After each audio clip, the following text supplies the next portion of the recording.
my friend, Dr. Makhubela. Dr. Makhubela is an old friend of mine, a brother. I've known him for some time during my time at UJ. And then I won't even go deep to read his biography, but he has given me something that he said I must read for you, which definitely I will, but he's a young, well-renowned scientist, a geologist from University of Johannesburg. Vincent has a PhD in geochemistry, and he was an N-gap lecturer. And I believe you already been consumed permanently with the University of Johannesburg as a permanent senior lecturer in geology. He does this radioisotope labeling of geological materials. He dates stuff. That's what he does. So he is more famous for being involved in the dating of the hormonal lady, Vincent. Yes, indeed. Yeah. Hormonal lady from the cradle of humankind. Yeah, thanks. Yeah, so most of you might know about the hormonal lady. He's involved in dating those skulls and bones and whatever they found in those caves. He's the one responsible. He has published papers in very good journals such as eLife.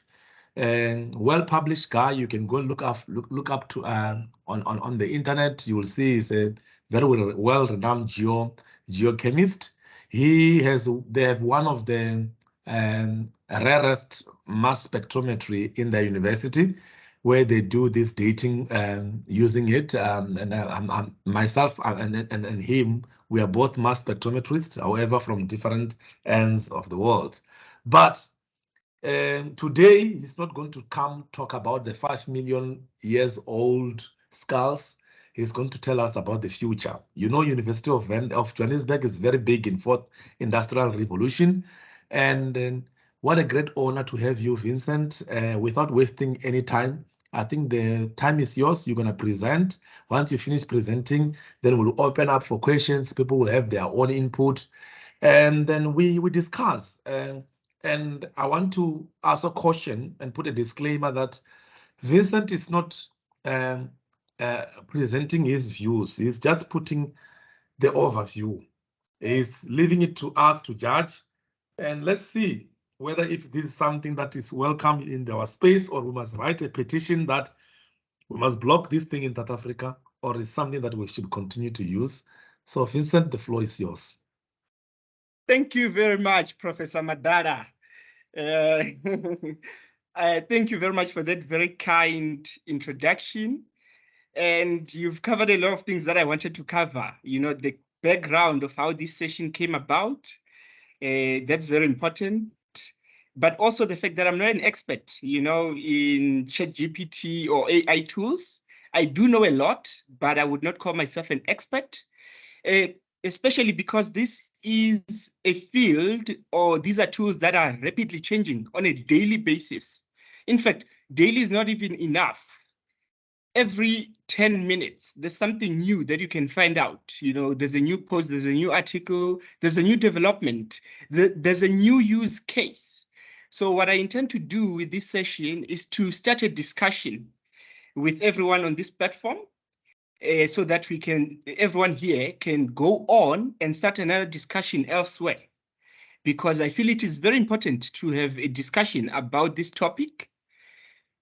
And I'm just going to show my slides now, but I want to also put off my video for the bandwidth. And I have 34 slides, which I hope it will take me about 30 to 40 minutes so that we can have the remaining time for the discussion, which I want us to have, both on the pros as well as the cons. All right, so colleagues, well, I thought our topic should be broad. As can we use ChatGPT and AI tools in higher education while maintaining ethical standards? So I'm going to talk mainly about undergraduate students or undergraduate studies, then a bit about postgraduate studies, and then also about us researchers and staff who have to publish and the implications for research publication. Prof. Madara, just a note that I'm flying blind because I only have one screen, so I will not be able to see hands and comments that come as I'm presenting. But if you need to get my attention, just talk to me, then I will pause and then we can attend to that. So the outline of this seminar, well, I thought the first place we should start is start talking about what ChatGPT is, because I have often took it for granted that everyone knows what ChatGPT is, only to find out that they don't even know where to find this ChatGPT. And then we will talk about the uses of ChatGPT and its accuracy. Then we'll talk about other AI tools that can be used in conjunction with ChatGPT. Then we will move on to the limitations of ChatGPT together with other tools. And then we'll get to the crux of this seminar, which is the ethical matters, before we conclude so that we can have a discussion, everyone involved.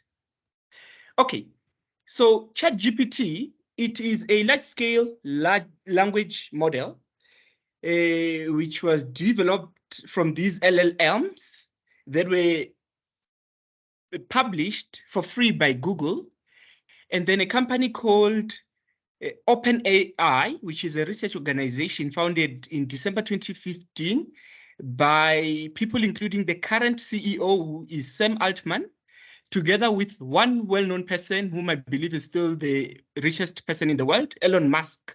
He was part of the team that started ChatGPT, or rather OpenAI, the company. And in this time, OpenAI have developed a model that can be used for GPT, which is generative pre-trained transformer. And this architecture can generate, can understand and generate human-like text based on the context to give it. So there must be an input. Sorry?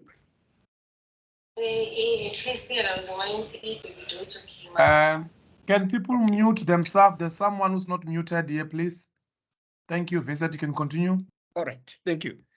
All right, so more on what ChatGPT is. So this ChatGPT platform, which you can find by going to openai.chat, then you can be able to engage in a conversation with it. It can answer questions for you. It can provide recommendations. It can perform various tasks that are related to text generation and understanding, which then allows it to generate contextually relevant and coherent responses, right? However, not all the responses are always accurate or up to date. In fact, ChatGPT is currently using data up to, I think, September 2021. So information on the internet that has been on the internet, for example, in 2022, ChatGPT doesn't or might not have access to that information. And another important point to make also is the fact that ChatGPT was trained on data that is already on the internet, so text on the internet, right? And you will see later that it does not yet have access to journal articles, which has implications for research or journal article writing, for example. So as a result, ChatGPT may also give you information that is incorrect or nonsensical, and I will demonstrate in the next few slides this. So I found out about ChatGPT first in December, first it was released or launched to the public on 30 November 2022. And then around mid-December, so early December to mid-December on LinkedIn, I saw two colleagues who are also in geology. They were posting about it and talking about the new advanced GPT, generative pre-trained transformer, and that it might be a game changer.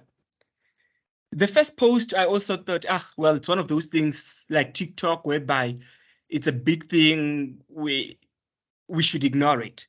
And then the second post was now more detailed with more examples, and it immediately caught my attention. And then I went on to investigate.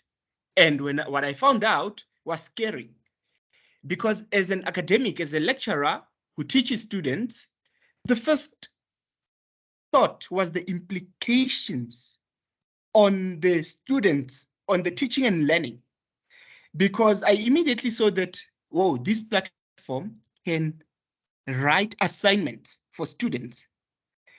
And one of the modules I teach is a second-year module, which is applied geology, but the environmental aspects of it. And I always give students each year a short assignment where they have to write an essay based on research they do.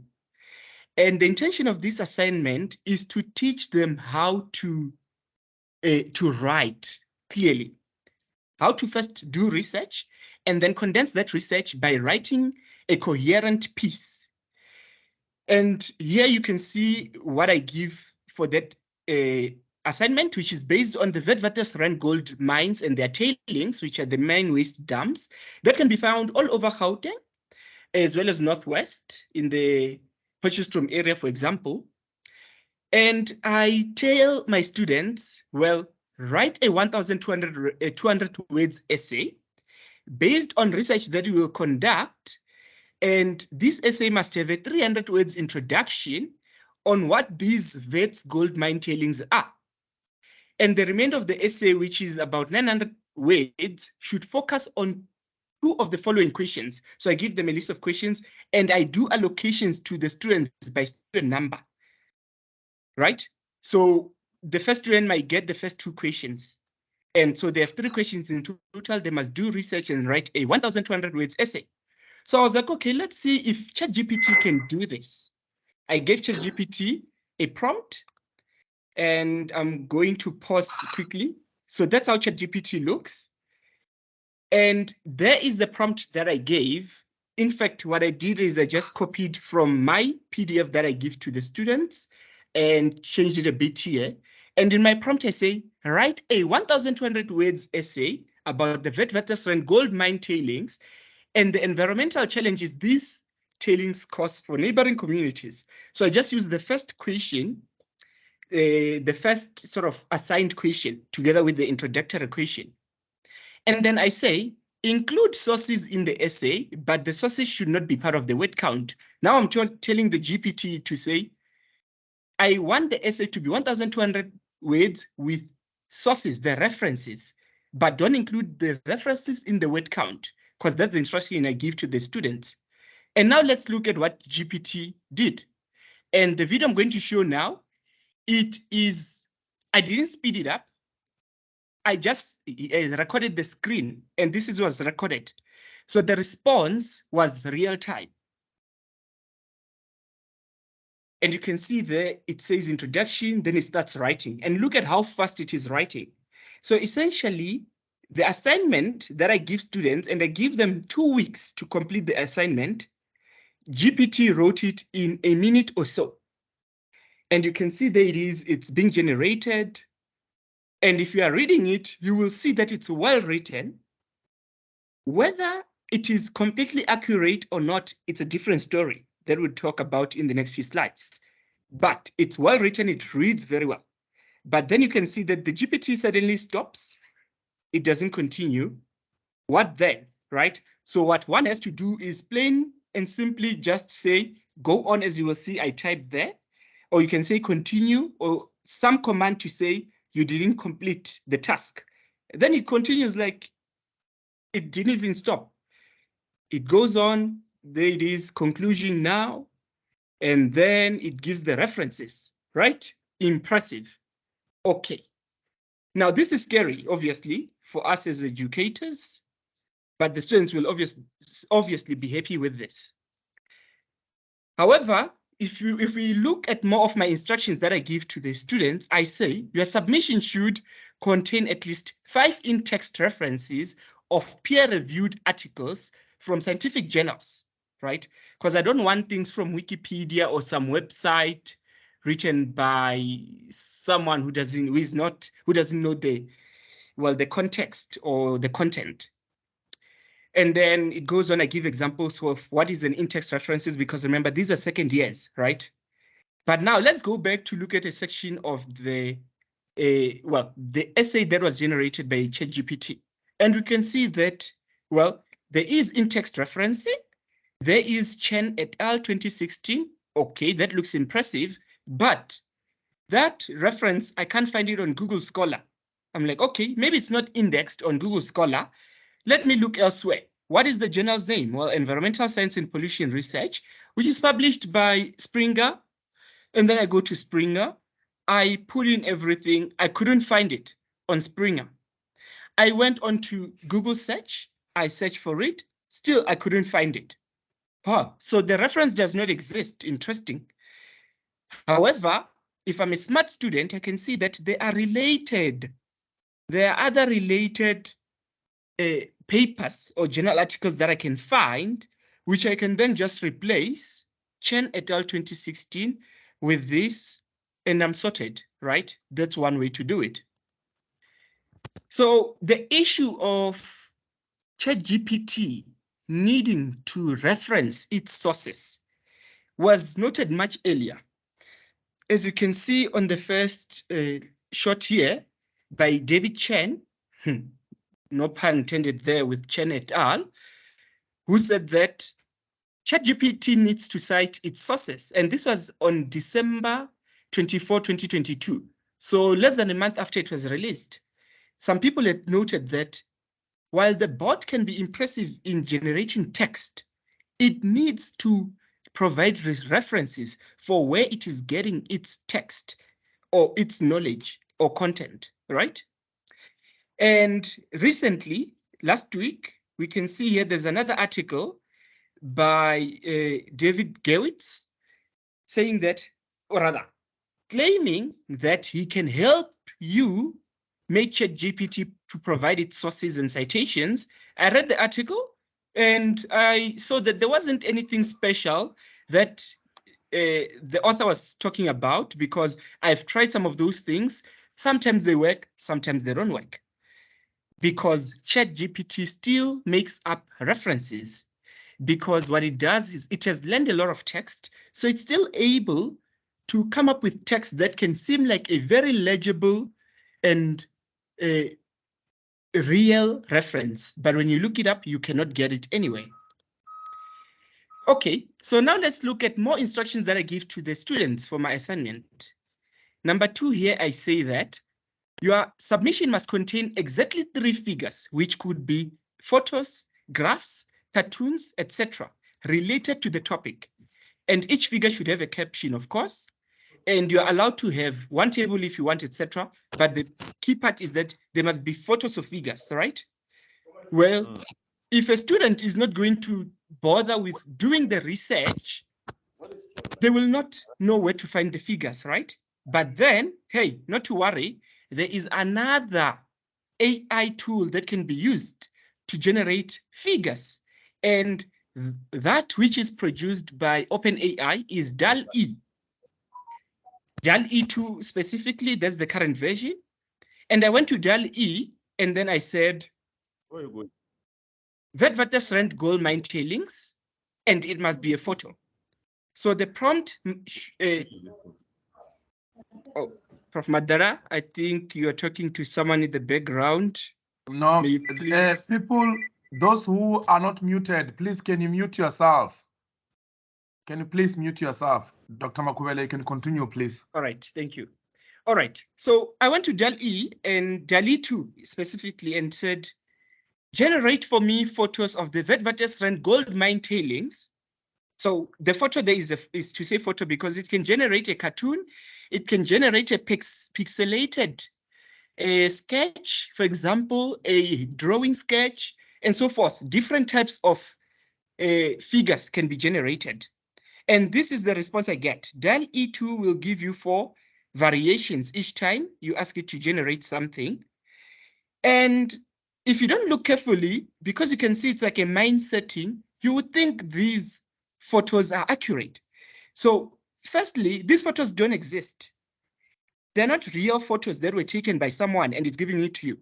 These are photos that it is generated by using a lot of other photos that exist on the internet, right? And then it combines them to generate a new figure that doesn't exist. But if you look carefully here, you will see that these are not, well, if you're familiar, of course, with the topic, right? So obviously myself as a lecturer, I'm familiar with the topic. I know what I'm expecting. And immediately I can see that these photos, they don't look like anything that I should be getting for this assignment, because I want photos of the gold mine tailings, and these are just photos of open cast mining in different settings, and therefore they're not good enough.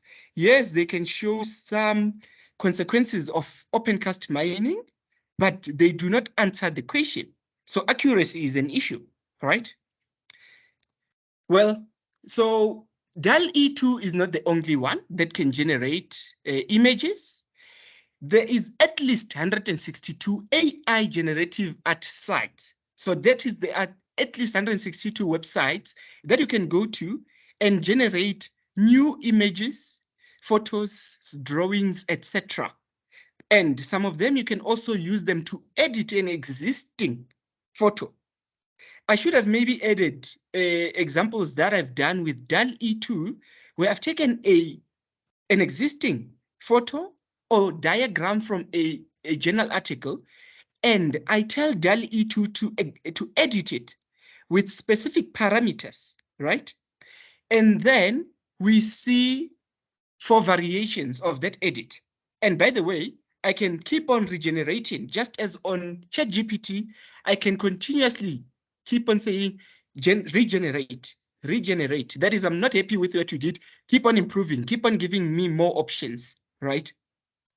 And here you can see some more examples of generative art sites that use AI. And one that is not shown here that is also very popular and very good is Midjourney. And here is Snow Pixel, which is from the thingy.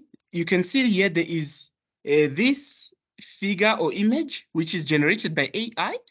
It's a drawing that someone could do with Corel Draw or Adobe Photoshop, but that will take hours or days, depending on the amount of detail and accuracy you want to put there. But Snow Pixel can do it for you in seconds to minutes, and you can keep on regenerating, right?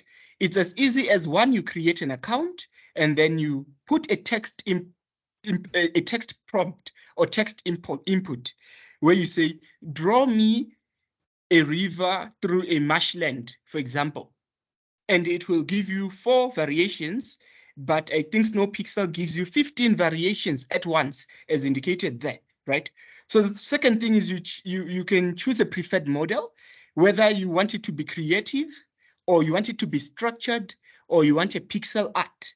So there are many options to choose from. And then you can also regenerate once again several times, as I've already mentioned, but you are spoiled for choice. Anyway, but then most of these sites, if not all of them, some might have a free to use, for example, DAL-E2, you can generate up to 50 before you have to start paying, but you will pay at some point. And all of them you have to pay, like you see here, they talk about pricing, right? Some you have to pay upfront without even testing it out. Some they allow you to test it, then you're impressed, and then you get hooked, then you have to pay. So there's that as well. But let's move on. So ChatGPT, it cannot just do assignments, it can pass tests and exams too. So for example, one could be sitting with a past paper from whichever subject, and then they go to ChatGPT, they just copy and paste those questions, they will get answers.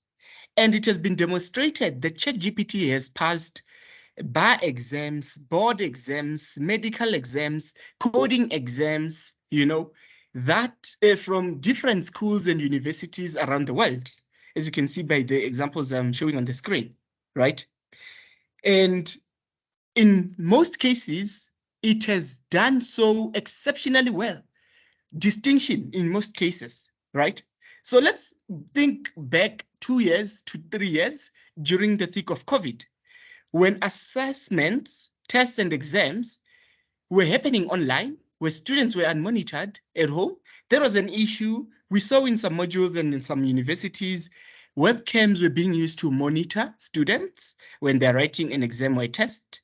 But in some cases, it was just not possible because the student will tell you, I'm using my cell phone, I don't have a laptop.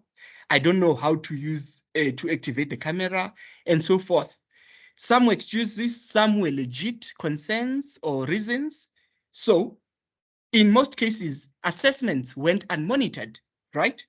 So imagine a scenario, a situation whereby we have to resort to emergency remote teaching and learning again, and now exams and tests have to be online. And now students are writing unmonitored.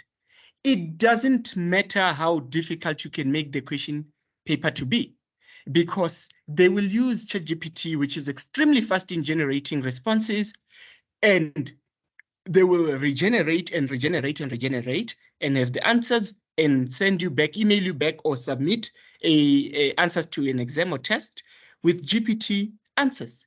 So that's, of course, another danger to look out for from the perspective of teaching students. Okay, but now let's move on to what ChatGPT can do for postgrad students as well as the researchers, right? And I want to start here with this screenshot of a series of these three tweets that I got last week as well. It's recent, as you can see, where Dr. Linda Kay is an associate editor in a journal, and she shares the experience of having received a ChatGPT co-authored paper. And essentially, she asked the question, is the paper really advancing scholarship? And that's a question we must engage on. Why this question, right? Because, for example, ChatGPT cannot produce new data. While it can produce data analysis and data interpretation, it cannot really produce new data. Yes, it can be good for reviews, whereby it can help you come up with interpretations of different papers to write a very good review paper. But as we all know, reviews don't generate new data. They just regurgitate a different perspective of data that is existing. While they can be beneficial, they don't really advance scholarship, right? So if the only way we could make ChatGPT to generate data would be unethical. And we can come back to this point a little later on when we talk about the ethical matters involved in this. But then I think most people in this seminar are from the STEM fields, science and engineering, and say technology, where you need to be in the lab to do experiments. You need to go to the field to collect samples and all that. And ChatGPT cannot do this, right? And also there is the issue of incorrect or non-existent references. So that is another limitation whereby ChatGPT, it cannot really help students and researchers. You cannot rely on just putting a prompt then say, write me a paper about the effects of a, I'm just going to make something up here because I want something away from my field.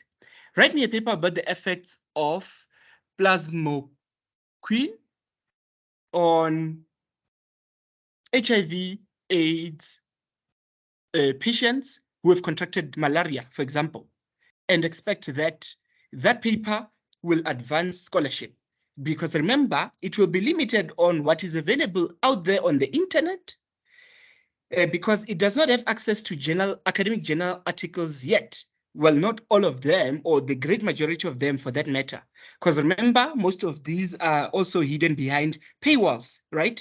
So there is a wall that must be bypassed by inputting some credentials, and ChatGPT cannot do that, even if you have an account with it.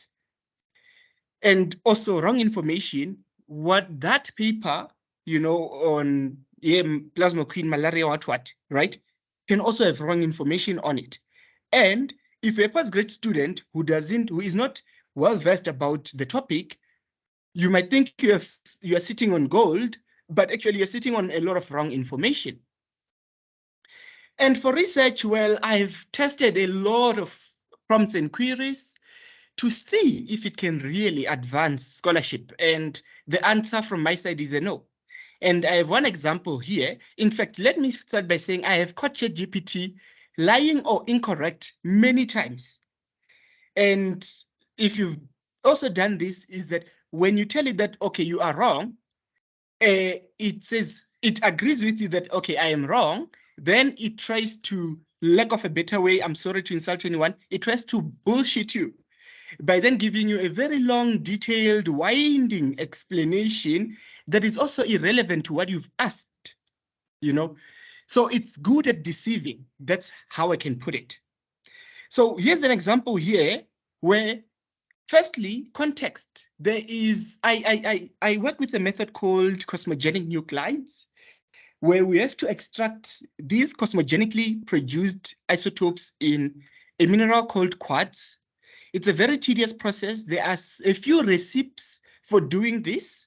They all always involve using concentrated acids because quartz is the most hard and resistant mineral, a rock-forming mineral. And so it's difficult to break down. You need HF to do that.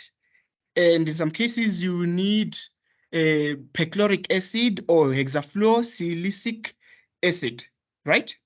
So I went to ChatGPT and say, suggest for me or outline for me a recipe I can use to obtain beryllium-10 and aluminum-26 from quartz. And it first gave me a response which I'm not showing here. It started very lovely, it was impressive, but there was one specific section that has to do with the removal of meteoric beryllium-10. So this is the beryllium-10 that is not produced within the mineral itself, but was produced in the atmosphere and rained down, and it is adhering on the surface of the mineral. And it could be the outer 5 micrometers, outer 10 micrometers of the mineral, the outer surface of the mineral. And ChatGPT said, with just water and hydrochloric acid, it will be enough to remove the meteoric beryllium-10. However, it is well demonstrated in literature that if you don't use aqua regia together with a mixture of HF and nitric acid, you will have an issue of meteoric beryllium-10, you know? And ChatGPT doesn't know this. And I asked the question, for step 3 of chemical extraction, will water and hydrochloric acid be enough to remove meteoric beryllium-10? And then it says, yes, the use of water, blah, blah, blah, right, during the cleaning process. It can help remove meteoric thing during the cleaning process. And then it went on. I don't show that here, but there's a few paragraphs of the ChatGPT trying to convince me that it is right. And it is not, you know, because this is not enough.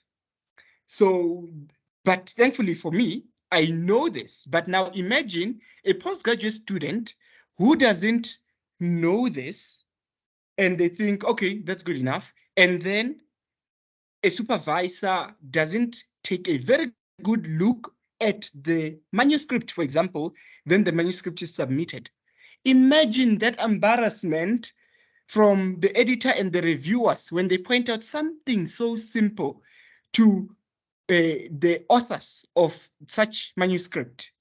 Anyway, let's move on. So, okay, here is a slide that is, oh, okay, I thought it was misplaced, but no, it's a right slide. I saw Midjourney and then I immediately thought of generative art sites. So, still on the question of can ChatGPT generate new knowledge? I am tempted to say yes in some cases, but with intense prompt engineering. Some of you may have already heard of prompt engineering, which is a topic I find very interesting because this is, interestingly, a job that didn't exist last year. It didn't exist, say, maybe in January for a lot of the masses. That is for people who are not working in AI startups that were intentionally doing that, you know. because it is always a matter of how do you tell the AI site. It could be ChatGPT, it could be DALL-E 2, it could be Midjourney, etc. It's always a question of how do you give it the prompt or the command or the text input? How do you write it? What verbs do you write?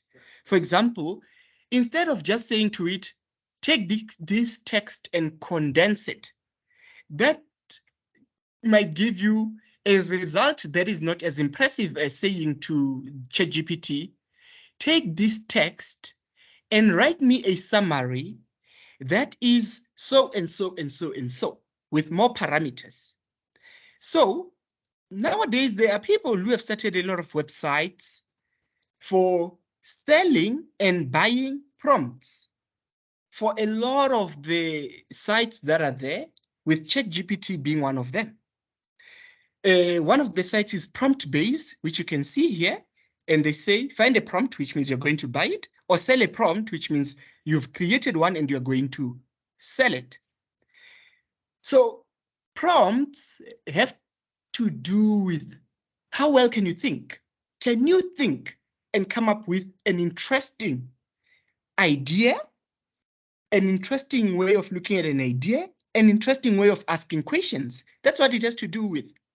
If you can't think or you are lazy to do so, you can easily just go and buy a prompt. Look at this prompt that I found here. There is a prompt for ebook scripts. Someone did a prompt for nonfiction ebook. For $5, you can get that prompt. There's a prompt for article writer, which is $4. Then another one for write a complete book, which is $7. You buy that prompt, you go, these are all GPT prompts, so these will work on ChatGPT or other sites like Jasper, for example, which is also a GPT. And you go there, then you put this prompt, and then the prompt will tell you to say, yeah, make this particular change. Here, this, for example, if you want to write an article about a specific topic, right? It gives you guidance on the tone, on the language to use, whether it's formal language, academic language, and so forth.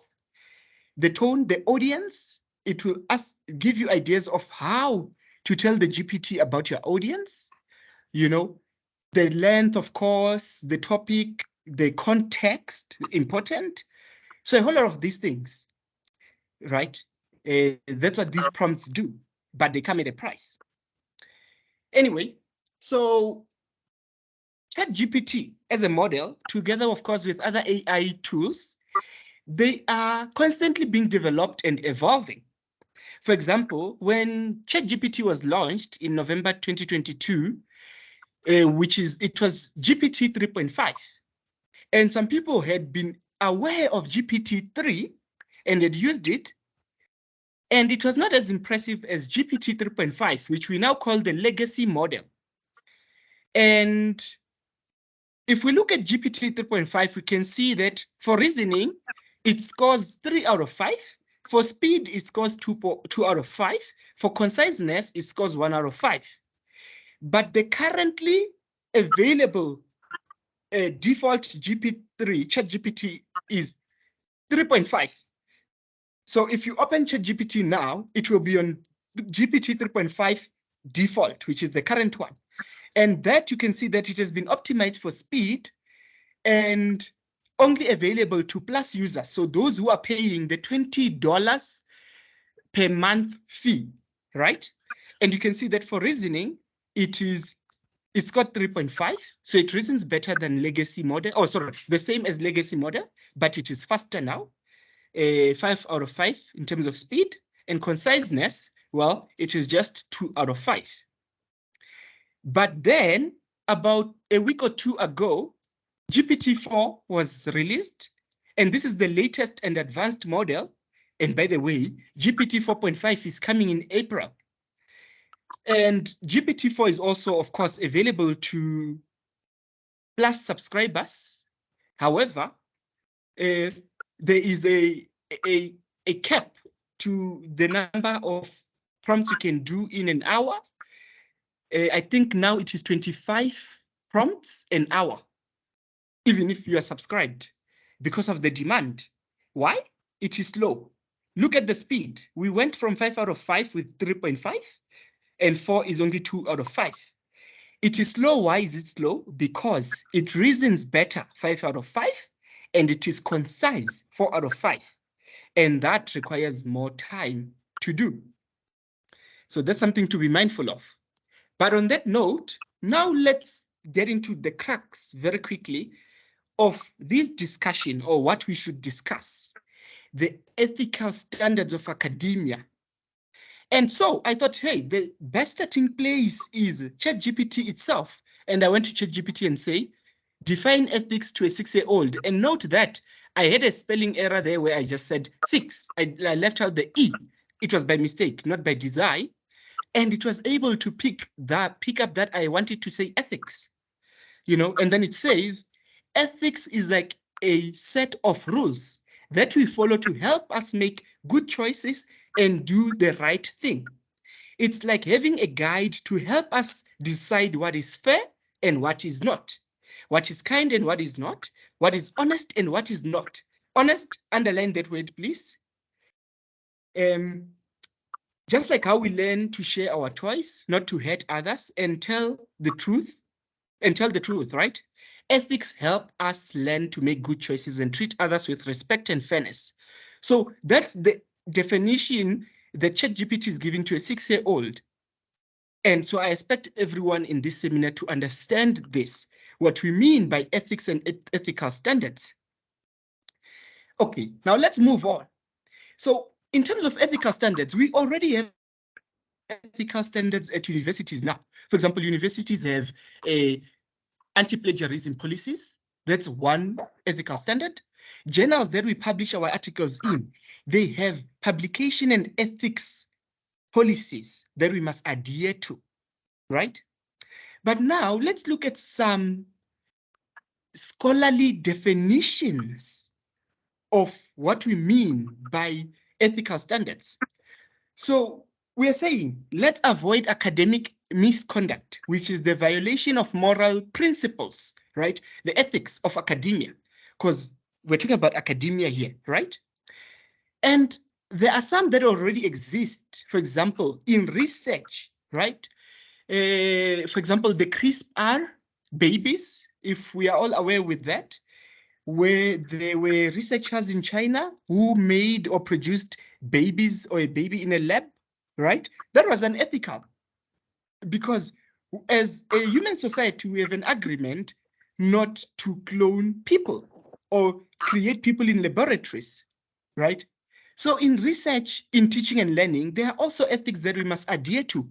And obviously, the most common that we are all familiar with is plagiarism, which is the copying or usage of ideas, data, or text without acknowledgement of the sources or originating person, right? And I've intentionally used there peer-reviewed sources for this. And then there is also falsification of data, right? Which is the intentional distortion of results or data.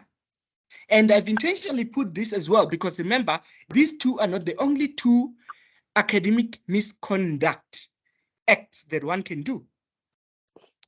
I have intentionally put falsification of data because earlier I spoke about how ChatGPT can generate data that doesn't exist. For example, you could take data from, for example, a particular instrument, let's say a mass spectrometer, and feed it to ChatGPT. It could be ChatGPT or another GPT, because there's a lot of them. ChatGPT just happens to be the most famous because it's the biggest and it was the first to the finish line. And say to it, create for me variations of this data, So what it will do is it can take data that you give it from a paper published in Nature and give you variations of that. And you can use that data and say, hey, we also did this reaction. Oh, by the way, you can also say to it, once you've created a variation, maybe it gives you 4 options. You take, okay, option 3, how can you improve it? It improves it. You take the final improved data, then you write an article and say, hey, we also did this these experiments done by X, Y, and Z, in 2020, and we found similar results to them and more. But you didn't do that. You just took their data and had AI improve that data. And then you then lie and say, I have thingy. So that's falsification of data, and ChatGPT can do that. Or it can clean up your data that you have obtained yourself, but that's still distortion of data or results.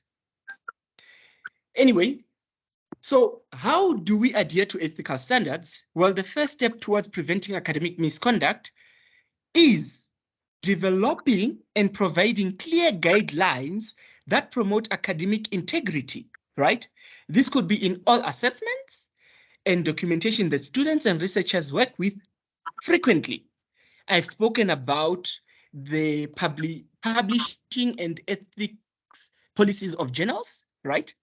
Ideally, in every journal, whether you've published with them before or not, before you submit to them, you must read the document to see if you understand how they work, or if that document has been updated or not, right? That's the first important step. Documentation that provides clear guidelines of what we can do and what we cannot do, so that if you do what is not allowed, then you can be prosecuted in whatever way. But now, so before we move on, here is one example where some publishers have already started taking initiatives to provide guidelines for authors, right?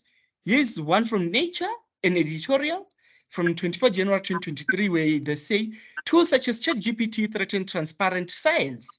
Here are our ground rules for their use. So Nature was smart to see that, okay, we cannot say people cannot use them, we cannot police them, but let's tell them how they can use them, how they cannot use them. And they go in detail, but the key thing is they say that you cannot list ChatGPT as a co-author in your paper or manuscript, because they cannot take responsibility like you. And when someone has to be prosecuted, they cannot stand trial, for example, like the CRISPR doctors or researchers did back in China. You know, they stood trial, they were found guilty, and then they were sentenced. ChatGPT, we can't do that to ChatGPT. So you can't list it as a co-author. Also, you must disclose that you've used AI tools like ChatGPT and how you used it. For example, you could say, I did these experiments in the lab, I got these results. Then I used ChatGPT to help me see the insights and how to interpret the data. Do that, it's fine, but tell us as the readers of your research that this is what you've done. Don't deceive us into thinking that you have don't deceive us into thinking that it was all you. It was your genius of seeing the links in that data, you know, whereas it was ChatGPT who saw the links in your data, the insights, and then told you. Now, here's another, one of the biggest publishers, Elsevier, which everyone in this platform should be familiar with. They have recently just updated their policies with regards to the use of AI and AI-assisted technologies in scientific writing, you know. So some of you might already be aware that Elsevier has allowed a few papers to go through with ChatGPT as a co-author, right? But in their recent update of the policies, well, they didn't have the policy previously, they now have a policy. And in that policy, in addition to what Nature has said, they also say you cannot list it as a co-author anymore. So going forward, we will not see Elsevier papers with ChatGPT as a co-author. And they also want so second paragraph, you can see where they say authors should not list AI or AI-assisted technologies as an author or co-author, nor cite AI as an author, right? And in the top paragraph, they say disclose in your manuscript that you've used AI or AI-assisted technologies, you know. and a statement should appear in the published work, or they will make sure that it appears so that people can see where your limitations, if you can put it that way, end, and where it's something else other than you. But let's move on. And well, there are some scholars who are also in support of that, saying that as far as ethics are concerned, disclose use of AI in scientific manuscripts, right? However, we don't commit academic misconduct.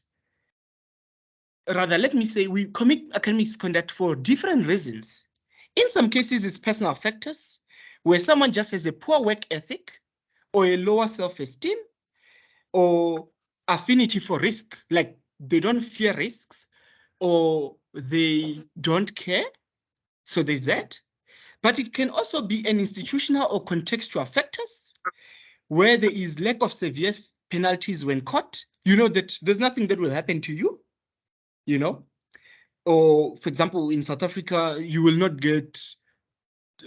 even see the inside of a court should you get caught for doing something like that. So that's another reason.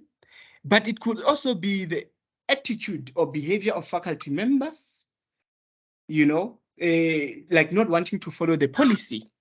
So there are these issues which then makes it difficult to adhere to academic conduct ethics. So where students are concerned, well, we can police them because currently there are more than 17 AI detection sites. Some of you may have already heard of GPT-0, where then you can put in your text. Either you paste it or you upload a file, and then it will tell you if that text was written by an AI or not. So it classifies your text. There are more. You can see some examples here, GPT minus, real or fake text. Well, it's not fake, it's just not written by a human, and so forth, right? Well, some people have taken, or rather have challenged, these AI detection sites, like this article that we can see here by Kyle, where he or she says that, well, most sites claiming to catch AI written text fail spectacularly. And I read this article, very insightful. They did fail spectacularly. Of course, they're still developing, but remember, it also depends on how good your prompt is, and also whether you have edited your text after or not.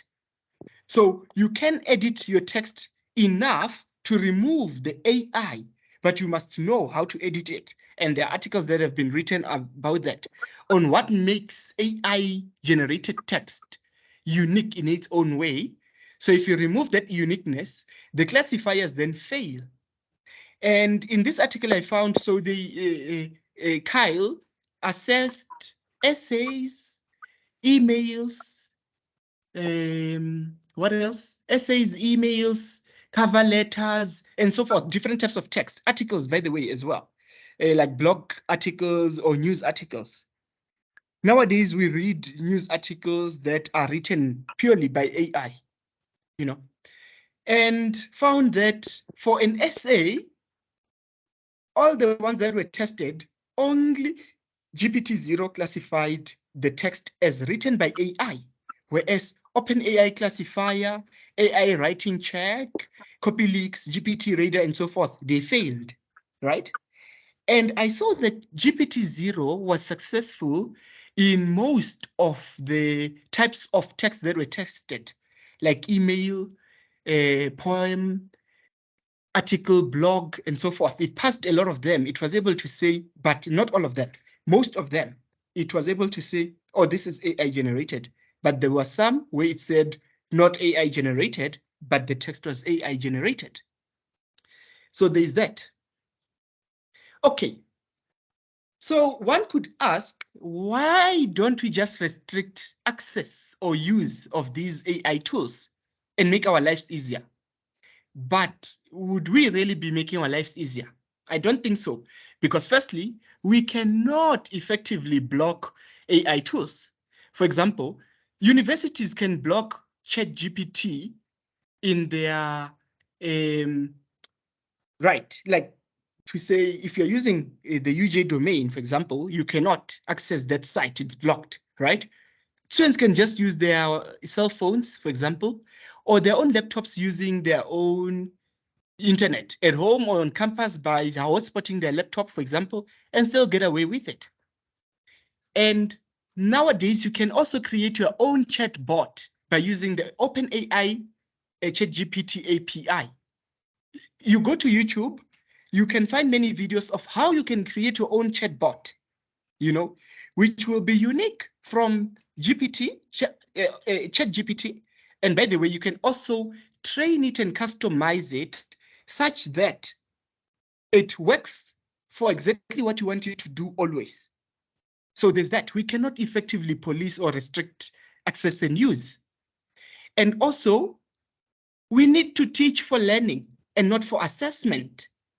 What I mean is that when we teach students, the end goal should not be the assessment we will give them and how they will perform, but we are teaching them such that they learn what we want them to learn. Assessment is something else, and it shouldn't prohibit learning. And as we'll see in the next few points, we can use AI tools to teach effectively, for teaching and learning more effectively. And also, well, students submitting someone's work is nothing new. That is work that they didn't do themselves. It's nothing new. There've always been websites or people that sell essays and answer banks, right? Hence, Turnitin and Authenticate were created. They came up as for a reason, but it was a different problem at the time. Yes, Turnitin and Authenticate might also go into the business of detecting AI. I'll be surprised if they're not working on that already, whereby in addition to detecting plagiarism, or right, they can also then tell you if it is AI generated text or not, right? So they will improve and develop just as more like GPT-0 have been developed. But now there is, why don't we rather use ChatGPT and other AI tools to enhance learning materials, foster critical thinking by creating prompts that when students use them, they can learn to develop their critical thinking. And ourselves, as well as researchers, for example, we can use it for that. We can promote creativity by combining the use of different AI tools. For example, ChatGPT together with Midjourney or DALL-E 2 and so forth. And then we can encourage collaboration and communication by having students work in groups to do certain projects or assignments that depend on AI tools. And then, of course, we can facilitate personalized learning. But all these things, they require us to move from our comfort zone to embrace AI tools and start thinking out of the box of how we can use them to effectively teach for teaching and learning. Okay, could these be some of the benefits for postgraduate students and researchers? For example, improve writing and communication, whereby you are constantly feeding something onto ChatGPT. You then look at what it spits out and how that improves your writing, how you could have written something better, and how you can communicate something better or differently. There's one of the AI tools, which I don't cover here, is PaperPal, which apparently I haven't used it, but apparently you can upload your manuscript. It can do what a supervisor can do, apparently, and obviously even better because it do it quickly, efficiently, and more insightful. It will have, what do you call these things? The markups, of tracking, like tracking as we use it on Microsoft Word. And then it can have comments there on certain things that have to be improved, or things you should consider, or how you should expand a particular sentence and so forth. And then there is, well, but we can also use AI tools for summarization or improved understanding of a particular topic, especially where you don't have a research group and you don't have someone to discuss these things with. Then there is also enhancing literature review and knowledge discovery. But I think this is something that is still very much limited right now, maybe more a thing of the future, whereby it might now, AI tools might have access to journal articles, for example. But can we use it for research methodologies and hypothesis generation? So for example, I mean, I tried to use it, as I indicated earlier, to develop a new method for doing something in the laboratory. Not very successful, but I gave up quickly because, I mean, I was not very interested. I was just trying it out. But I could have improved my prompts, teach it in the process and let it improve. I could have done that. But also there could be, you could use it to facilitate data analysis and interpretation, to see things in data that you cannot see for whatever reason. That's possible. But also we can use it to foster collaboration and interdisciplinary research across different fields. I think that's possible. Anyway, to conclude, I just want to share one site for those who might be interested, where you can go and find a collection of AI tools that you can use. Well, it says here to become superhuman. So it might not necessarily be for your own work. I have other interests. In fact, I must confess that I have used a lot of AI tools for things outside my work and my research, so outside myself as an academic, because I actually run a YouTube page and I'm doing a lot of other social entrepreneur things, and that's where I use a lot of AI tools. You can see here that there are AI tools for AI detection, just for fun, for image scanning, productivity. This has to do, for example, with answering emails and so forth, or doing manual things that you don't want to do. Text to speech. Well, generative art, we spoke about that a bit.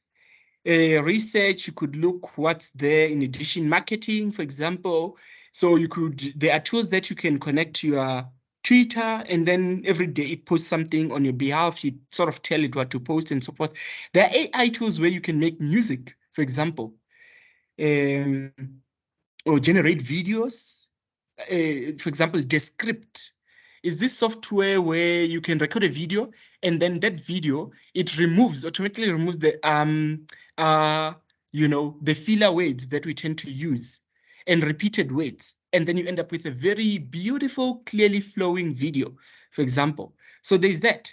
And if you want this, well, you can just Google Future Tools or futuretools.io, and then you will get there. And that is the end of my presentation. And I think now we can then have a discussion. I'm happy to take any questions if there are any. I might not be able to answer some, but I can maybe point you in the right direction. Yeah. And over to you, Prof. Madara. No, that's fine. Thank you, Vincent. I'm just going to allow colleagues to ask one question because of time. And thank you very much for the wonderful talk. I'm gonna limit everyone to one question. So Benson Moyo, you can go first, and then followed by Edward Stam. Then we'll take the next round of questions.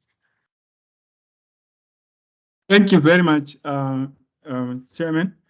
I'm very grateful to have listened to this talk. Thank you for that. My question perhaps is a comment. What makes you think that GPT is the greatest language generator model? Thank you. Okay, maybe we can take 3 questions, then I answer all 3 at once. Edward, you can go ahead.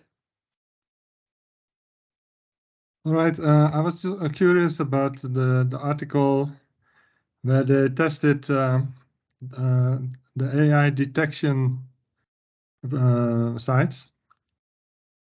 So with a couple of artificial intelligence generated texts. I was wondering if they also did the converse test, where they used human generated text, and what the results of those were, if they did it. Okay. Musiwaro?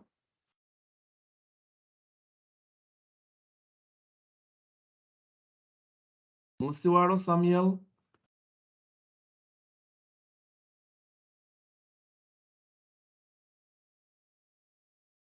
Okay.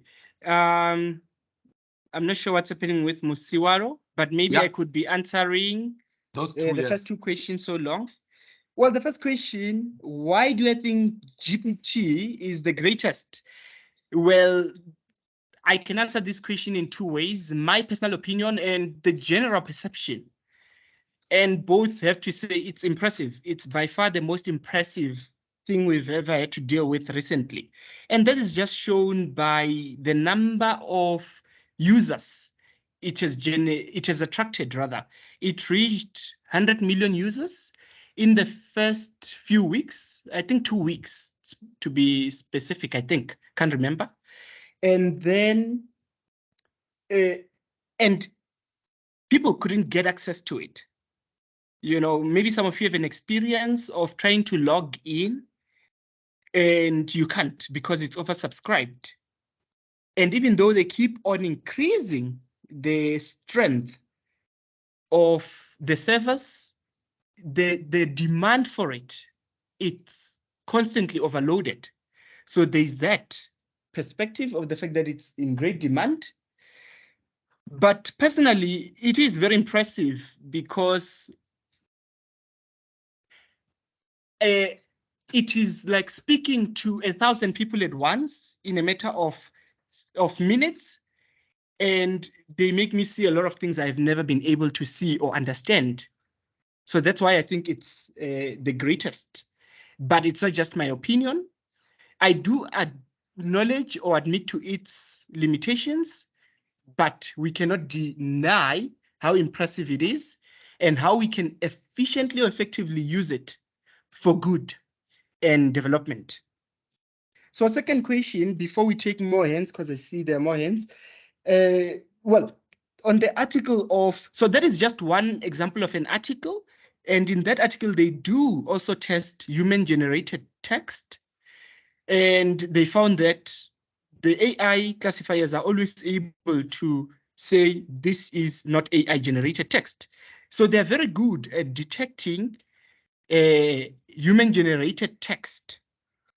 And this, what I've learned that it has to do with how concise. You probably saw that concise is one of the key factors that the developers of ChatGPT are concerned about, right? So GPT, by design, they write so concisely, and we as humans, we don't by natural design. And that's one of the key factors or aspects. But I can share the link to that article. But also, if you just Google articles on AI text detection, that article, together with many others, will come up and you can get more insight. Dr. Ali, please go ahead and ask a question. Thank you very much, Boko. You and I have had these conversations quite a few times about ChatGPT, so thank you for an update. Indeed. On ChatGPT. I'm just curious, so you spoke about, and I just, in terms of your thoughts, I'm just curious, we spoke about how ChatGPT, especially in the scientific world, is not extremely accurate. It can't cite, it can't reference. You spoke about how sometimes we can't reason, it tries to bullshit you, that was your word. So I'm curious, if we were to generate data and add our scientific data specifically into a ChatGPT, right? Yes. What confidence do we have that the links and the outputs is giving us is not bullshit also? I mean, it's taking away from, as academics, and I'm saying this from an experience or those of us who are more experienced in our field can very easily try and link trends or link data together, right? What does this mean for a postgrad student who wants to take quote unquote the easy way out, try and find the links, put it in ChatGPT, and it does bullshit them, and they think it's correct and it's not. And yeah, you publish it, and what are the consequences of that then? So I'm just curious on your thoughts about that. Thank you. Thank you for that very good question, Dr. Ali. Indeed, you and I have spoken about this at length and different sort of perspectives. And, you know, a lot of caution is needed when using ChatGPT or other AI tools for whatever reason. Even the generative art sites, you need a lot of caution. So firstly, the first thing is you must know what you want as an output. You know, what you want as an output and what it should like, or in terms of the accuracy of what the output should be. You know, failure to know that, that's the biggest mistake, because you will not know whether the output is BS or not. So that is why I say that institutions should come up with clear guidelines for use of these tools by students as well as by staff. Because if we just let students, for example, use them unsupervised, then indeed we might find ourselves with a lot of trouble on our hands than we budgeted for. So, like you were, in the example you were giving, you generate data in the laboratory, right? As you always do. And then you take that data, you put it into ChatGPT or some form of AI tool and say, what are the perspectives? You should be able to understand every point it gives you as an insight of the data to say this is unnecessary or wrong, or this is good, you know? So that is still needed. And the point is, we should not use AI tools to just take the output and forward it, whether to journals or to colleagues or to lecturers, without engaging with it. So we should use it as a learning tool, meaning that we say, okay, give me insights on this data, and then we try and understand, can you learn something new from this or not? So it should be a learning tool. For example, I mean, you could be doing research, right, about a particular topic. You go and you find a journal article, you read the journal article in hopes of getting a different perspective or insight. And then you read the article and then you see that, okay, it's a good article, but it doesn't help you with the research you're doing. It doesn't help you with the questions you have and so forth. So there's that as well. So that's like an example I can give in response to your question. And I wonder if you find that sort of agreeable, or you want to add something additional to that. I know there are some of you who, before this session, said the answer to the question, can we use ChatGPT and other AI tools in academia or in higher education while maintaining ethical standards? You right away said no. So I'm curious to hear your thoughts on whether that you still hold that perception or it has changed. Maybe while you're thinking about it, we can ask Aurelia to ask a question. Hi, everybody. Aurelia Williams from Northwest University.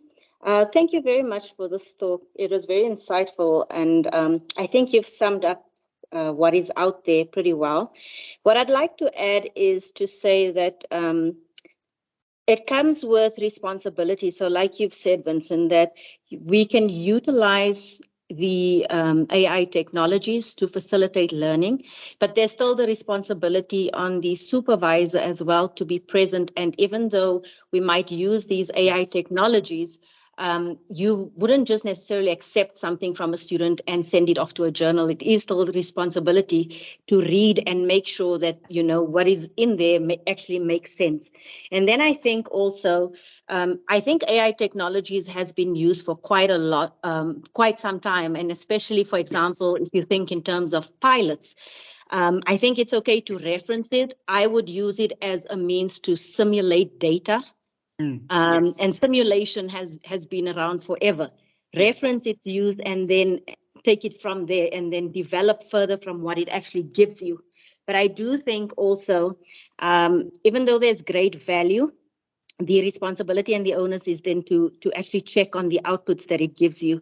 But also something that I think a lot of us should be careful about, and I even, you know, when I'm doing my Google searches, I'm very careful about how and what I search, because you are putting all your information into some search engine or site where it's being deposited. What's happening is who's to say there's people on the other end looking at what you are doing. And so they feed off, okay, what are the people in South Africa currently doing? And then they feed off that data that you are inputting there and getting ideas from that. And then they run with a new project. So also be careful about how much you are putting in there when you're doing these searches. Indeed, Aurelia, thank you very much for your comments, all very insightful comments, covering some of the things that I may not have said or said them in the way you put it so well. You know, and indeed, AI actually, you know, we find it scary because we only have access to it for the last 4 months or 3 months. But AI has actually been used in the background for a long time. There's an article I read where I can't remember the name of the pharmaceutical company. You know, they had been using AI for almost the last 10 years in drug production, you know, to assess the efficiency of their drugs, something like that, or the design of their drugs. So that's one way. And seeing that there are no questions, I just want to summarize my message in 3 points. First, being awareness. Be aware that there are these AI tools that exist and how they can be used and how you can use them to improve how you do things or how you work or how your students work or how you teach your students. That's the first one. Sorry, Zita, I saw you, but I thought let me continue my train of thought. You can ask a question just now. That's the first one, awareness of the existence of these tools. And second thing is when you use them, be active.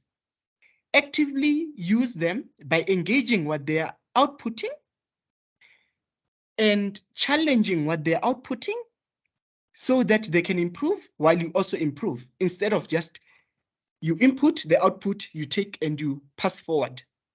So let's be active, whether it's ourselves or someone else like our students, undergraduate or postgraduate, or co-authors for that matter, you know. So that also applies to when you are a co-author in someone's manuscript and they send it to you. We have our responsibility as a co-author, which is why publishers don't want AI tools to be co-authors, because they can't answer to anything. But as a co-author, essentially you are saying, I will answer to a part of this manuscript or all of it. Hence, in some cases, there is author contributions that have to be indicated. So if you say the writing of your contribution was the writing of the whole article, that means you can speak to the whole of all of the article. And if there's something that is completely wrong because it was generated by AI and you didn't notice that, you have to answer for that. And lastly, the last point from my side is disclose. You know, and we've spoken about disclose in detail, I think. So awareness, be active, disclose. I don't know if there are other questions. There was a hand that came up. And Zita, there was Zita Innocent who was here. All right, thank you. Thank you so much for profound and prolific presentation, Dr. Makhubela. You are far too kind. Thank you. Yes, I'm just worried in terms of how this ChatGPT has established itself in terms of people's day-to-day business. Maybe when looking deeply into the drawbacks and the benefit of this, we can see that it does actually simplify and expedite how people are conducting their day-to-day business. And then based on the few articles that I read recently about how people are commending the use of ChatGPT, I realized that there was this other life science and maths teacher who for some reason has been using ChatGPT to develop the lesson plans and to develop the content Yes. that this person will be using time and again. Then my worry is, what will be now my uniqueness as a module facilitator or a teacher if ChatGPT can create the content within 3 minutes or within 30 seconds? Is it not bringing a lot of laziness and reduction in terms of our critical thinking and problem solving skills? A very good question, honestly, that all of us as academics, we should engage with. So, of course, the idea of AI tools is that we are going to use them. Like, for example, if you look at the future tools, it says use AI tools to become superhuman, right? So the idea is to increase productivity and simply simplify how we work. And the question is, are we going to achieve that or the opposite, which is becoming lazy or becoming redundant and then becoming replaceable, for example, And in answering that, from my perspective, I would say it has to do with how you use, I think if you become an active user, you are involved and invested in helping it improve and making sure that the output is accurate or useful, then you're not lazy, because you will have to invest time in creating prompts that will give the desired output, which is also very correct, or acceptable. And that takes out the laziness. But if you're just going to put a 3 words, 4 words sentence there and say, write me this and leave it at that, yeah, that is lazy and it will be reflected, So yes, and being a monitor, it's also being active. And you can, like being an invigilator, for example, in an exam hall, you can go there and be an invigilator who just stand in one corner with a cell phone and Twitter the whole time. Or you could walk around the venue and look out for students who need assistance and students who might be cheating or wanting to cheat, something like that, or doing something funny. I could sort of relate it to that. I'm trying to see if there's an aspect of your question that maybe I may not have answered. But in terms of us being replaceable, well, I don't think so, because we are there to serve a role that it cannot really serve, even if it was a robot. The human aspect and touch is still very necessary. Joseph, please go ahead and ask the question. Thank you, Dr. Makhubela, for that very informative discussion of this new AI platform that is now available to most of us. Now, you indicated at the very beginning the shortcomings of ChatGPT. Yes. I'm just wondering whether with time, do you anticipate, because now we have GPT-4. Yes. From what you see, don't you anticipate that all those shortcomings will fall off in the very near future? Indeed, I do anticipate that. I think it's pretty clear. I've used now all three. I've used the legacy GPT 3.5. I've used the current GPT 3.5 and the current GPT-4. I've used them and I have seen the changes. I've seen how it has become impressive. Same prompts in all three different prompts. It's also well demonstrated by other users in different fields. So yes, with time, the limitations, for example, for research, some publishers will find ways to work with, for example, OpenAI to make their journals available, so that we can use them effectively for research purposes. So yes, with time, the limitations will just get smaller and smaller and eventually disappear, but it will take a long time to get there.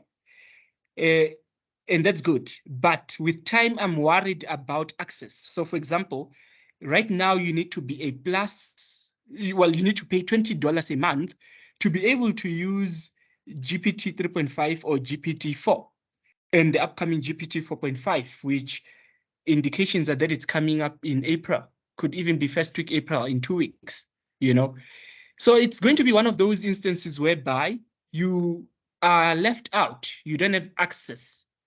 Those with access will continue to work better and do better. So for example, you look at the prompts I showed earlier. If you have $50, you could easily buy 5 to 10 prompts that you can use in your work to become more productive and do things simpler. But if you don't have $50, you then have to do the prompts yourself. But if you're alone and you don't know how to go about that, that's a challenge on its own. So going to the future, the issue is not development of the AI platforms, but access. That's going to be a big issue. Yes, okay, sorry.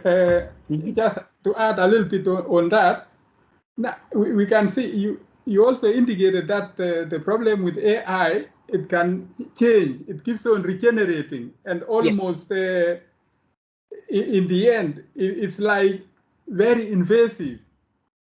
So do you think that it can be really scary if it is going to dictate terms on many things around you?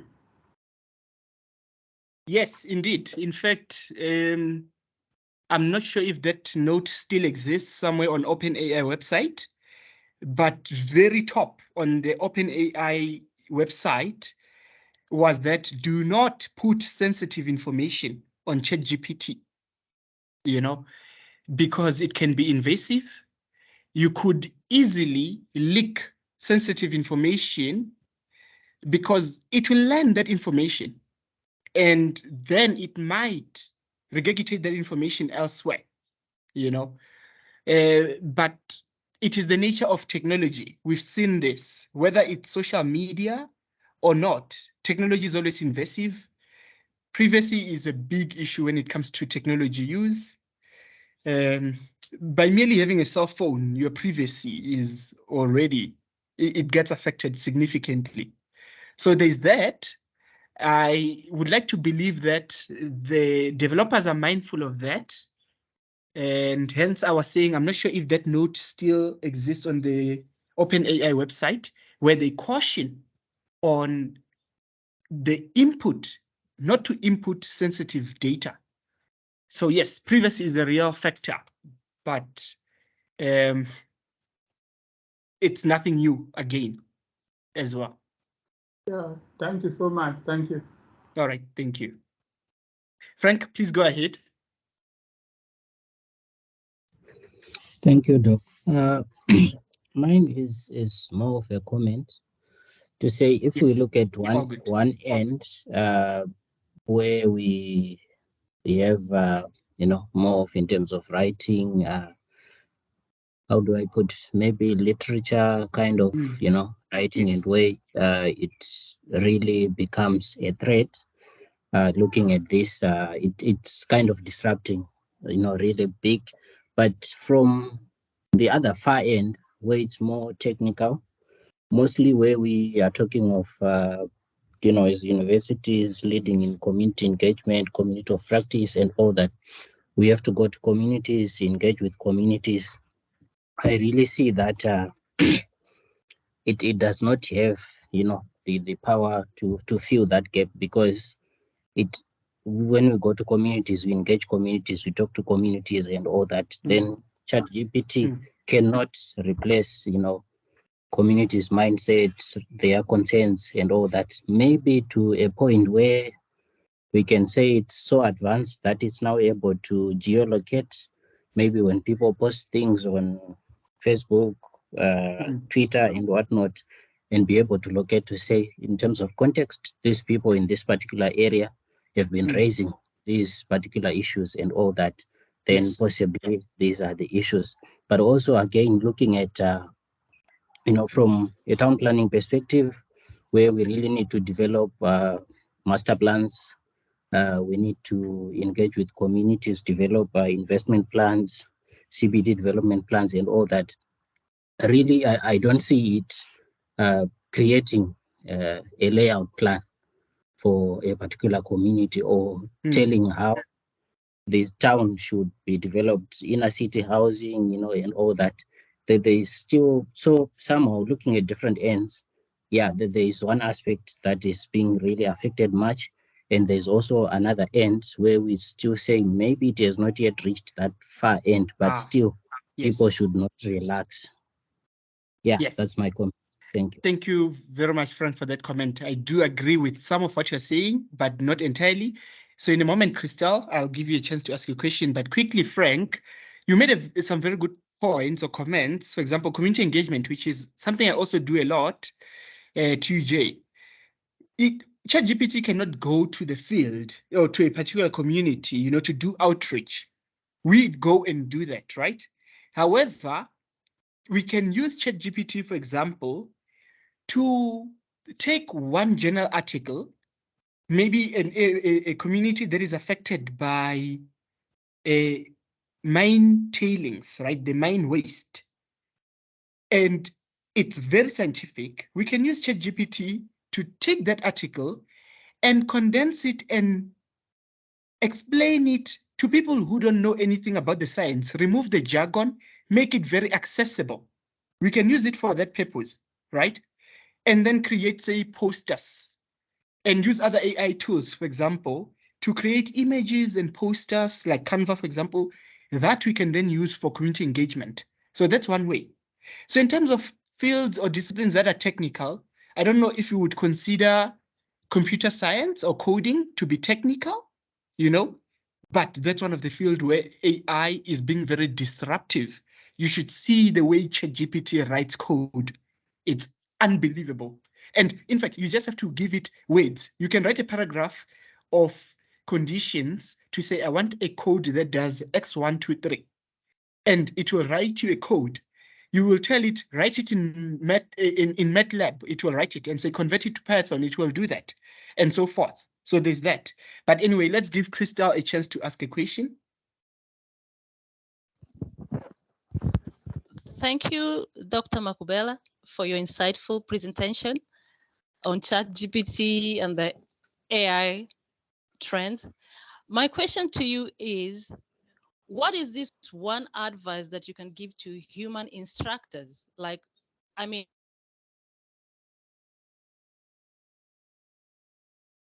Sorry, Christel. With what we on. Can you hear me? You were breaking a bit. I'm not sure if it's only on my side or everyone. I lost you when you said human instructions. Do you mind repeating the last part? Yes. My question is, what is this one thing you can talk to the human instructors, that is us, the human beings, to work on for us to keep up with the AI world? Is it more of us bringing out the human expressions that are lacking in ChatGPT, or it's more of us learning the prompt engineering, how to relate and speak to these AI tools? Thank you. Okay, great. Thank you very much. That's a very lovely question. And I think the best thing I can say from my side is, again, that summary of my message. One, be aware of what is available out there and how you can use it, and embrace it by being an active user, where you actively use it for the AI tools to help you do things in a much more efficient way, improved way, and so forth. And importantly, be ethical by disclosing that I used this AI tool like ChatGPT to do this. I used Jasper to do this. I used Midjourney to do this, that's the human or an instruction I can give to humans. Be aware and embrace, be active and use, disclose and share, which is the same thing. So yes, that's all I can say. David? Thank you very much, Doctor, for the presentation. And well, I'm not very much conversant with this chat G is what? GPT. I cannot, GBT. But in short, what I am seeing here is, we just need to embrace all these technologies which are coming and make use of them to achieve our, intended goals. I have heard colleagues talking about its, a strength in different areas, even to some extent, giving us some difficulties in dealing with our students and so on, because they can get this information there. But I think it all depends on, our first intention to say, yeah, what do we want to achieve? We want our students to know. Getting information from whatever source is still okay. But then that information is available, they can get it, but then how does it get into them for them to use it? So we are actually training them to understand and use. So the source does not matter. Like what my colleague there mentioned about, community work and so on. So I can use it to give me methods, and Yes. I implement those methods practically. Yes. So it's still okay. It's just like, we used not to be allowed to go into an exam with a calculator. Some calculators will be, exactly, like screened to say, we don't want a calculator of this type and so on, because of those times. But now we have learned that even if when you have that calculator, what is important is, do you know how to apply it? Does that application get to solving the real problems which you want to solve? They will be there. The problems will be there. Methods will be there, but you need to choose the right method, where to get the information to solve that problem. So for me, it is coming very handy. We only need to, know what we want, what we want our students to learn. They need to be solvers of problems in their lives. Indeed. So it's not like we are just fighting to generate a Yes. publication and we send it without even understanding what it is saying. Then I get the credit that I've published. No, Yes. I really to solve real problems, and I mean real. That I am walking the talk. Yes. I am I'm publishing something which I can use to solve real problems in the communities, in the society. So Indeed. I think if we handle it properly, these developments are more positive than any form of negative we can think of, as long as we use them in the right way. Thank you very much. Thank you very much, David, for your comments. I agree. We can't ignore it away. AI tools, we won't ignore them away. The sooner we embrace them, the better, honestly. Anyway, you spoke about the calculator example that has been overused. Another one that I've learned and I like is the camera example. When cameras were developed and became a thing, and today cameras are everywhere, but not everyone is a photographer, But anyway, let's give Ntanduleni a chance, then to ask a question or make comments, then Tebogo afterwards. Thank you, Dr. Makhubela, for a very interesting presentation. But I think some of the issues that I want to raise, I think have already been addressed, that at least within the context of the limitations of AI technologies and the benefits, we still need to be able to convince the institutions so that at least we are able to optimize access. Yes. Otherwise, if we focus on the negatives, it will be very, very difficult for us to motivate why you need to optimize particular access with certain technologies. I really like your closing comments that at least for us as academics, we need to be aware of these then we would be able to actually assist the students when we are dealing with ethical and scientific issues. Because if you are not really interested in embracing the technology, then you won't be able to even that one, because you will cancel it when the student is actually saying, I have used this one right there and there. You will just actually stifle it off. Thank you. Thank you very much, Ntandweni, for those comments. You know, 2nd of January, I wrote to some people at UJ, high-level people, and all I've been saying or asking them is, let's embrace this and immediately set out guidelines. And while UJ has not come out to say we are opposed to the technologies, in fact, our VC last week, Monday, in a public platform said that he is in support of the thing. But there is no clear guidelines from UJ, for example, to say, use it this way, don't use it this way, you know? And I'm worried about that, and I'm still trying to push for a promotion of efficient, ethical use of these. Because if we don't do this now, my fear and concern is that Africa will be left behind, honestly. Whereas this is an opportunity for Africa to catch up, you know, because it will definitely remove a lot of limitations that we face. But hey, that's the situation we're in right now. Tebogo, please go ahead. And maybe afterwards, if there are no questions, Prof. Madara, you can take over. Okay. Okay. Thank you, Dr. Makhubela, for such an insightful presentation on ChatGPT. I just want to ask a question. I heard you mentioning coding at some point. Yes. So my question is, how do you think banks, for instance, would use ChatGPT to protect their customers from hackers if they were to use it?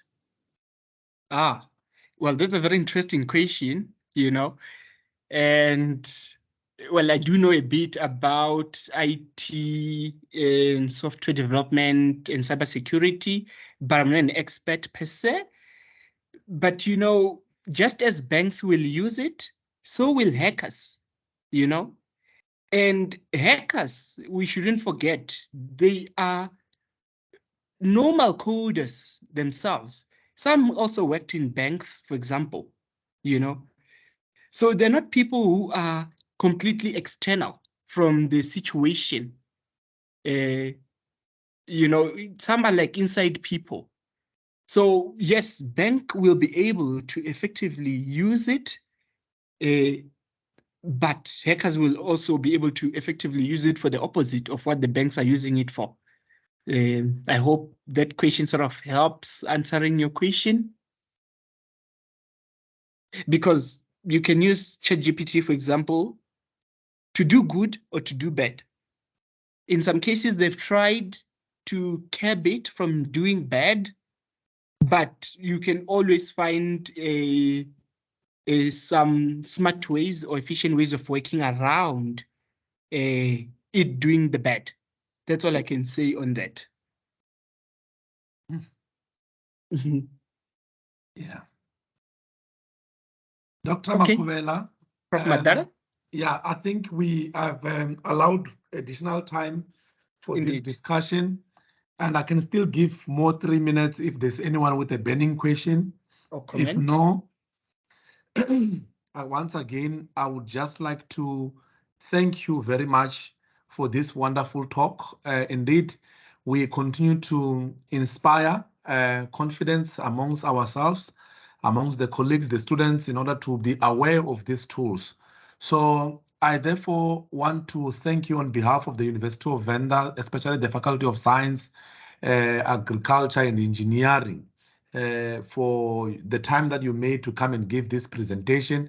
Everybody was so excited. I'm receiving a lot of messages here about the excitement that you gave. Everybody can agree that scholars like yourself who are well-rounded are much needed, because we would have to go overseas and get someone to come and give a topic like this one. But it is very fortunate. We are very fortunate that we can find you, and you were willing to come and give a talk of this nature. And the way you did it, everybody can agree with me that you did it so well.